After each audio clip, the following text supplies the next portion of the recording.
Et on oublie de dire que nous avons également apporté le sida lorsque nous avons utilisé le peuple congolais comme des cobayes pour réaliser nos vaccins contre la polio. Désinformation et hypocrisie une fois de plus. L'heure est venue d'oser regarder la vérité en face, d'oser reconnaître que jamais notre pays n'aurait pu se développer comme il l'a fait, sans avoir pillé les richesses du Congo, sans avoir pillé les richesses du Congo, sans avoir pillé les richesses du Congo, sans avoir asservi le peuple congolais. 10 millions de morts, cela représente 50% de la population congolaise de l'époque, mais jamais notre pays s'est sincèrement excusé pour ces exactions. Aujourd'hui, plus de 100 ans après ces faits, notre pays a l'obligation morale de faire un devoir légitime et élémentaire de mémoire. Le Congo est pour toujours un pays frère, un pays sans lequel jamais la Belgique ne serait devenue une grande puissance européenne. Le règlement, c'est le règlement.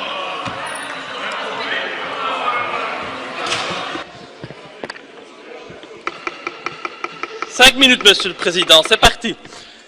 Chers collègues, un pays ne peut se grandir qu'en ayant le courage de regarder en face son histoire et de reconnaître ses crimes et ses erreurs passées.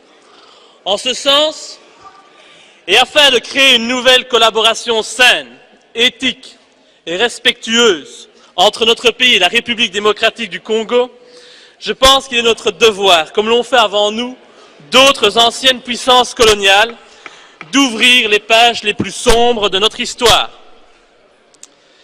L'heure est venue d'oser regarder la vérité en face, d'oser reconnaître que jamais notre pays n'aurait pu se développer comme il l'a fait, sans avoir pillé les richesses du Congo, sans avoir asservi le peuple congolais. De nombreux bâtiments bruxellois, comme le cinquantenaire, le musée de Tervuren, ont été construits avec le sang du peuple congolais. De grands projets, comme le port de Zeebrugge, ont été financés par les richesses du Congo. Le travail forcé imposé par Léopold II, le roi des Belges, avec l'assentiment du Parlement entre 1885 et 1908 ne s'est pas fait sans mal. Des populations furent massacrées, domptées par la force par l'envahisseur, des femmes furent violées par les représentants de l'autorité coloniale.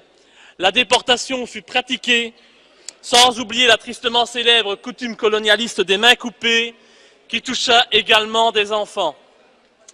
Après le règne de Léopold II, la colonisation a elle aussi fait de nombreux dégâts et de multiples victimes.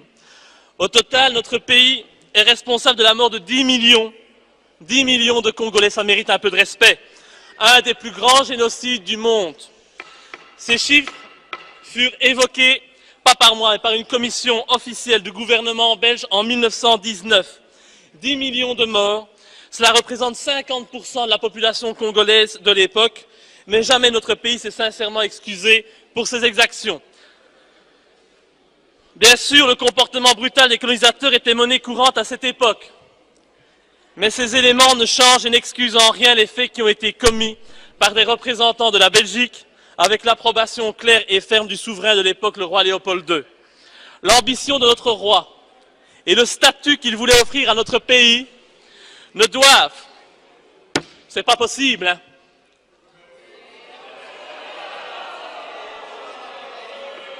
respectez, s'il vous plaît, les morts au niveau du Congo. On ne doit pas, nous ne pouvons pas manipuler la mémoire collective de la Belgique, ni salir la mémoire collective des Congolais. Aujourd'hui, plus de 100 ans après ces faits, notre pays a l'obligation morale de faire un devoir légitime et élémentaire de mémoire. Le Congo est pour toujours un pays frère, un pays sans lequel jamais la Belgique ne serait devenue une grande puissance européenne.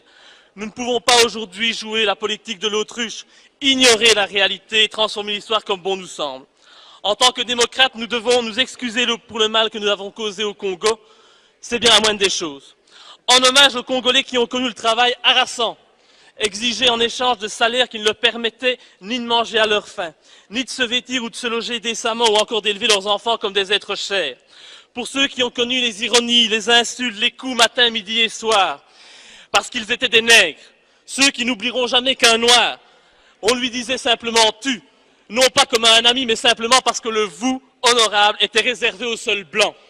en hommage à ceux qui ont vu leurs terres spoliées, au nom de textes prétendument légaux qui ne faisaient en fait que reconnaître le droit du plus fort, le droit du colon. Eh bien, pour ces gens qui durent accepter que la loi n'était jamais la même, ce dont qu'il s'agissait d'un blanc ou d'un noir, pour ceux qui ont connu les souffrances atroces des relégués pour opinion politique ou pour leurs croyances religieuses, comme Simon Kimbangu, exilés dans leur propre patrie, et pour qui un avenir pire que la mort était réservé. En hommage à l'auteur d'une partie de ce texte, Patrice Lumumba, arrêté et tué parce qu'il avait eu le courage de dire la vérité, parce qu'au Congo belge, il y avait dans les villes des maisons magnifiques pour les Blancs et des paillotes croulantes pour les Noirs. Pour tout cela, pour toutes les souffrances